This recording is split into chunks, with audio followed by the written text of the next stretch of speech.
Alright, what is going on, everybody? Quancredible here, Fortnite to the Apocalypse, Chapter 6, and honestly, this chapter was great. I love this chapter a lot. It gave us a lot of really good information that I've been waiting for a while, like since I first started reading the series. But before I get into that, I do have to say that this little cover page, though, like before the chapter, is fire. Like with freaking Percival screaming with the blood on his hands, like, like that.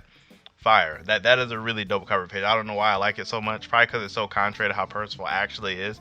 It was really good. But actually, now going into the chapter with enough of that, we do start with this weird, bizarre looking place. And for those of you who did not read Seven Deadly Sins or didn't finish it, small spoilers, nothing super crazy here. I do recommend you finish Seven Deadly Sins. Like, you don't need to, obviously, but it does help. But this is what it looks like when chaos affects things. So like in the Seven Deadly Sins verse, where you have like the demons, which would be like the underworld and purgatory and all that kind of stuff, the goddess people, all the people that live in the sky with the supreme deity and all that. And then you have chaos, which is this weird neutral type deal, and this is what it looks like when chaos affects things. So in other words, Arthur's ability is what is causing this. And then we also do get to see all these bizarre creatures that don't quite look like demons. They definitely don't look like any goddess folk. They kind of do resemble Kath when he got all creepy at the end of Seven Deadly Sins. They kind of resemble that a little bit. So I'm assuming these are some type of beings or creatures of chaos. But we find out that this is where all of the holy knights, at least the ones for like this group, have been called to for more information on regarding the Four Knights of the Apocalypse by this weird floaty person, this floaty decrepit person. Now I'm gonna go out on a limb with my guess, shooting from half court. I'm gonna say this is Merlin. I feel like this is Merlin because like when she was first introduced in Seven Deadly Sins alongside Arthur, she did something similar where she appeared to be like some creepy floating thing in like a cape without really showing her true form. So I feel like this is Merlin like 100%. I see no reason why he wouldn't redo the exact same gag again here. And of course it makes sense that Merlin would be running a type of meeting such as this thing, as Arthur, assuming he still has any like remaining traits of his character, wouldn't typically do something like this. Like he doesn't run meetings and things like that. He typically has Merlin handle a lot of the really important things for him, so it just kind of makes sense. Those are like 2 points for it being Merlin, and for me, of course it could totally be somebody random or somebody else, who knows, but I'm gonna go with Merlin here. Before the meeting actually starts, we have Pelgar bursting in full of energy, and it's very odd because through this chapter we get a little bit more of Pelgar's or Pel's character, and he's definitely a really eccentric one. A lot of things in this chapter I'll go into, it makes me think that he's not necessarily like I don't think he's a bad guy, if that makes sense. Like I don't think he's evil or a bad guy. I just think he just happens to be fighting for this side. But as for the actual prophecy that who I believe is Merlin is giving to them, she notes that all of the Knights of the Apocalypse are 4 young lads, so that discounts any girls, which I was that weirded me out. Like I was assuming we were going to get one girl in there just to spice it up, but I guess our female lead might be somewhere else. She might be somebody adjacent to the Four Knights of the Apocalypse, similar to how Elizabeth was adjacent to the Seven Deadly Sins, so she's going to be related in a different way. Not that I have any issue with that, I just kind of assumed that it was going to be one. And then we also get like small descriptions about each of them, which kind of relate to who they are. So we have one is a boy bearing gold colored magic.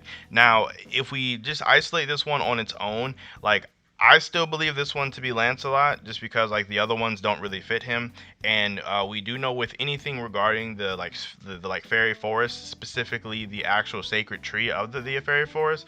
Granted, we only have I believe the name is Gloxinia and King's weapon to go off of, but any type of weapon that was forged from the sacred tree does typically have golden-like properties to it. So like it wouldn't be too far to assume that Lancelot would also have his own spirit spear formed from the sacred tree, from the sacred fairy tree, because that's just kind of what they give. And like that's kind of just what they give the like fairy kings. Now, not saying Lancelot is the fairy king, but Bon is. So Bon probably wouldn't want this kind of weapon, so he'd probably give it to his kid. And then his kid is also the son of Elaine, so like he has this relation to Harley Quinn. So it just kind of makes sense with the whole golden theme going with him there. And then the other one is a boy with holiness and evil in his eyes. This is obviously Tristan Melios' kid, because he's the only person that we know of, at least right now, that is half goddess, half demon, half demon lord essentially. So that one's a no-brainer. The third one, which is the one that is probably someone that we don't know who it is a mysterious lad with no fixed appearance. This one is really up in the air, because like this either because this could lead you to believe that they can somehow change form or they constantly look different. It's one of those things where like with a clue like this, it really makes me think that it's not someone that we've seen before in the story, like someone completely new, unrelated to any of the characters. I don't think this is necessarily a point in the direction of Diane and King's Kicks. Like I've said before, I know this is a really popular one. Honestly, if anything, this kind of ties to potentially a doll or a creation of Gother, like how I've said before. Like I made a whole video about this if you guys haven't checked it out, which I do recommend you guys look at when you get a chance. But I did make a whole video about this, and a lot of things that they're saying in this chapter does kind of coincide with what I was saying in the video of the possible identities of the Four Knights of the Apocalypse. So with this one potentially being a creation of Gother, it kind of makes sense because Gother doesn't really have a fixed appearance. He could be playing on it that route, how Gother like was a known cross-dresser. Like again, it's a sillier take on it, but I kind of think that he could be going off on this exact route. So I'm holding out for a creation of Gother, and you could even have the whole G names. We know like if you follow any Arthurian, I think that's how you say that word. If you follow any Arthurian stories, Gawain is a knight. So like Gother, Gawain, the names kind of go together. I'm just saying, like I'm just saying. And then for the very last one, we have a boy with like verdant-like wing hair, which is obviously Percival. There's no doubt about it there. To which Ironside, he hears this, he storms out. He is furious because he's starting to doubt himself a little bit, like wondering like could Percival have survived his point blank attack? To which Pell walks up to him like, oh, I thought you spared him out of pity. But it turns out that Ironside, like in the beginning when I kind of was thinking that Ironside may have left Percival alive just out of like how Pell said, out of pity because it's his son or anything like that. But it turns out it seems like Ironside really did try to kill him, because Ironside really does believe that Percival is going to destroy the world, or at least have some part in it. Whereas Pell doesn't necessarily see it that way. He sees it as they could possibly bring Pell, or not Pell, whereas Pell doesn't see it that way. Pell sees it as they could potentially bring Percival over to their side and use him for their own gain, so to speak. Or it could be something different. Pell's one of these characters I can already tell is going to be really hard to tell what he's thinking just because of his natural eccentric nature. But at the same time, Percival did get to hear the gist of it from the fox telling Percival that he's going to be, one of the people to wreck the planet. To which Percival, he's so innocent. He's like, no, I'm not. I don't want to do any of that. I just want to find my dad, beat him up, and just go on an adventure. Like Percival's goals are so modest, but it's funny because like I could totally see where the story and him wanting to do that could bring could set all these events in motion. I could totally see how. So it's here when the fox asks Percival to accompany him, saying that he knows where his dad is and like how to find him, and he says he's in Camelot. To which obviously Percival doesn't know anything about Camelot because he's been living on God's finger his entire life, but Donnie knows that Camelot is no longer here anymore.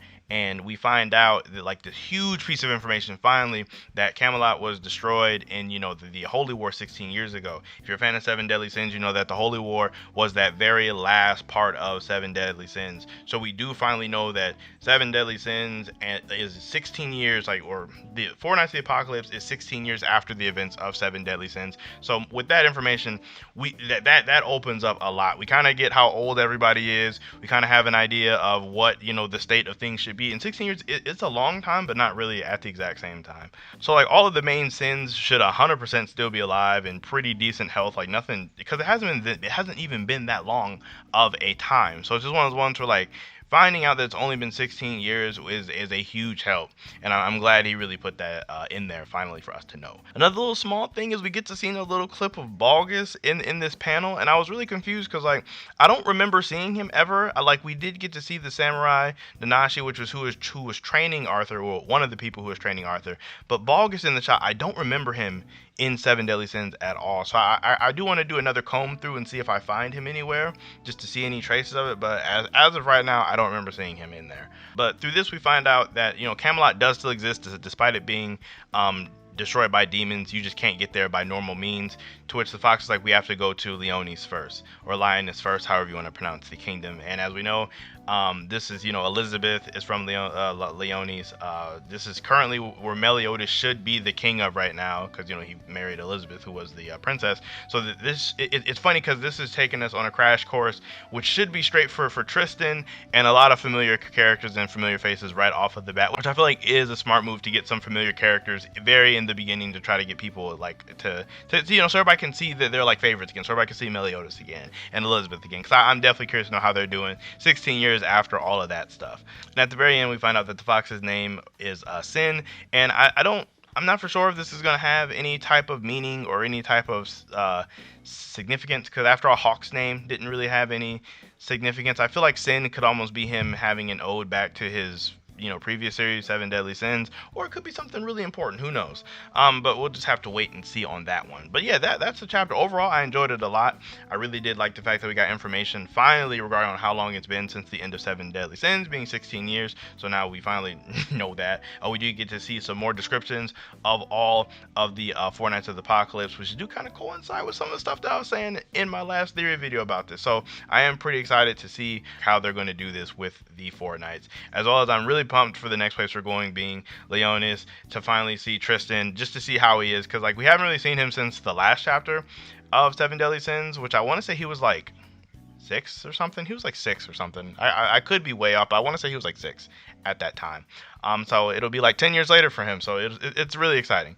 But yeah, all in all, let me know how you guys feel about the chapter down below. I give it probably like an 8 out of 10. I was really happy about this one. Yeah, so I give it an 8. Like I said, let me know you guys' thoughts and opinions about it down below. Let me know who you guys think that last night could potentially be. I always like to hear you guys' theories on that one. And aside from that, make sure you guys like the video as well as subscribe to the channel for more content. And I will see all of you in my next video. So enjoy the rest of your day.